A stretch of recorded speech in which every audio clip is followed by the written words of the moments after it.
नमस्कार, मी पंजाब डक. आज आहे 3 ऑगस्ट 2026. आजपासून शेतकऱ्यासाठी एक अंदाज देणार आहे. राज्यामध्ये आणखीन 3 ऑगस्ट, 4 आणि 5 ऑगस्ट आणि 6 ऑगस्टच्या दरम्यान आणखी 4 दिवस काही भागात आणि काही जिल्ह्यात तुरळक भागातच पाऊस पडणार आहे म्हणून हा अंदाज लक्षात यायचा. नेमका कुठं पडणार आहे तुम्हाला एक सांगू इच्छितो. सोलापूर जिल्ह्यात पंढरपूर, सांगोला, आटपाडी, त्या म्हणजे सोलापूर जिल्ह्यात बऱ्याच ठिकाणी वेगवेगळ्या भागात विखुरलेल्या स्वरूपाचा पण पडणार आहे. 6 तारखेपर्यंत आणखीन पाऊस आहे. त्याच्यानंतर धाराशिव जिल्ह्यात देखील विखुरलेल्या स्वरूपाचा पडणार आहे. भाग बदलत पडणार आहे. सर्वदूर काय पडणार नाही. अर्ध्या घंट्याचा 20 मिनिटाचा पाऊस असणार आहे म्हणून अंदाज लक्षात यायचा. लातूर जिल्हा, त्याच्यानंतर बीड जिल्हा, त्याच्यानंतर अहिल्यानगर, त्याच्यानंतर जालना जिल्हा, संभाजीनगर, परभणी जिल्हा, बुलढाणा जिल्हा, अकोला जिल्हा, अमरावती जिल्हा, हिंगोली जिल्हा, नांदेड जिल्हा, लातूर, परभणी, त्याच्यानंतर यवतमाळ, त्याच्यानंतर इकडं पुसद, हे असा पट्टा करीत अमरावती, नागपूर, वर्धा, भंडारा, गोंदिया, चंद्रपूर ह्या पट्ट्यामध्ये काय होणार आणखीन 6 तारखेपर्यंत असाच म्हणजे दुपारपर्यंत ऊन पडेल आणि सरी येतील. अर्ध्या तासाचा 20 मिनिटाचा पाऊस पडणार आहे म्हणून हे अंदाज लक्षात यायचा. त्याच्यानंतर 7 तारखेच्या नंतर 7 ऑगस्ट नंतर चांगली उघडीप भेटेल म्हणून हे लक्षात यायचं.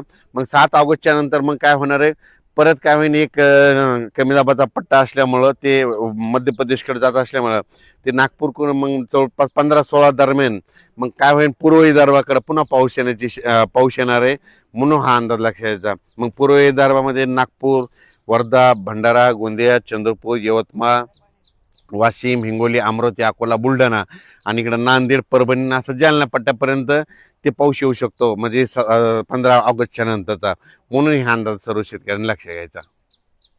आता कोकणपट्टीचा म्हणजे कोल्हापूर, सांगली, सातारा, पुणे हे जे पालघरपर्यंत तिकडं मग घाटमाथ्यावर काय होईल, 6 तारखेपर्यंत आणखीन त्या सरी मग चालूच राहतील म्हणून हे अंदाज लक्षात यायचा. पुण्यात देखील काय होईल, थोड्या सरीच येतील आणि 6 तारखेच्या नंतर पुण्याचा देखील पाऊस बंद होणार आहे 7 तारखेपासून म्हणून पुणेकरांनी अंदाज लक्षात यायचा. मुंबईकडे देखील काय होईल 7 तारखेच्या नंतर, 7 ऑगस्टच्या नंतर पुन्हा तिकडला देखील पाऊस कमी होणार आहे म्हणून अंदाज लक्षात यायचा. नाशिककडला देखील पाऊस 7 ऑगस्ट नंतर कमी होणार आहे म्हणून अंदाज लक्षात यायचा. म्हणजे सांगायचं झालं तर जळगाव, धुळे, नंदुरबार, नाशिक आणि हे कोकणपट्टी, इगतपुरी, घाटमाथा इकडं काय होईल सध्या तरी 6 तारखेपर्यंत असाच विखुरलेल्या स्वरूपात 10 मिनिटाचा 20 मिनिटाचा अशा सरी येतील म्हणून हा अंदाज जळगाव जिल्ह्यातल्या शेतकऱ्यांनी घ्यायचा म्हणून हे लक्षात यायचं. म्हणून शेतीचे कामे करण्यासाठी आता वेळ आहे म्हणजे 15 ऑगस्टपर्यंत एक कमी दाबाचा पट्टा येईल पण ते मध्य प्रदेशकडे जात असल्यामुळं फक्त विदर्भातच त्याचा पाऊस पडणार आहे म्हणून हा अंदाज सर्व शेतकऱ्यांनी लक्षात घ्यायचा. आणि तसंच नाथसागर म्हणजे मराठवाड्याची ताण भागवणारं नाथसागर म्हणजे जायकवाडी धरण आजच्याला 90% भरणार आहे आणि कोणत्याही क्षणी त्या जायकवाडी धरणाचे दरवाजे, कारण की तिकडून पाण्याची आवक सुरू असल्यामुळं कोणत्याही क्षणी गोदावरी नदीत पाणी येणार आहे. मग गोदावरी नदीत जर पाणी आलं तर नाथसागरातून पाणी निघाल्याच्या नंतर ते पाणी सरळ नांदेडकडे येतं. मग हे जे बॅरेज आहे ते भरत भरत येणार आहे. शेतकऱ्याला माझी विनंती, आणखीन आज उद्या ह्या 2-3 दिवसामध्ये तुमच्या कोणाच्या मोटर असेल, पाईपलाईन असेल तर तुम्ही काढून घ्या, कारण की जायकवाडी आपल्या गोदावरी नदीला कोणत्याही क्षणी ते पाणी सोडू शकता. आपले जनावर असेल, आपलं शेता म्हणजे त्या गोदावरी नदी काठनं गाई गोटे आहेत त्यांनी काय करायचं, आपण आपल्या पाळीव प्राण्याची काळजी घ्या. 2-4 दिवस आता नदीमध्ये तुमचे जनावरे बांधू नका, चरायला सोडू नका, कारण की कोणत्याही क्षणी आजच्याला 90% होणार आहे. 90% झाल्याच्या नंतर उद्या 93-94% होईल आणि 100% भरण्याचा मार्गावर 100% होणारच आहे. 100% व्हायच्या अगोदरच त्यांना सोडण्याची तयारी ठेवावी लागते म्हणून त्यांनी देखील आदेश दिले. आणि माझी देखील विनंती आहे की नांदेडपर्यंत जिथपर्यंत गोदावरी नदी आहे तिथपर्यंत त्या शेतकऱ्यांनी अंदाज लक्षात घ्यायचा.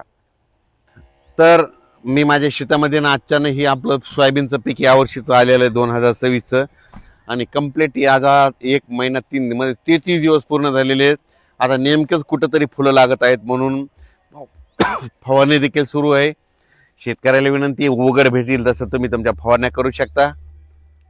होईल तिथपर्यंत फवारणी करताना सकाळच्या वेळेला जायचे, कारण की दुपारनंतर 2-2:30च्या नंतर पाऊस येणार आहे म्हणून जितकं लवकर जातं तितकं चांगलं. धन्यवाद.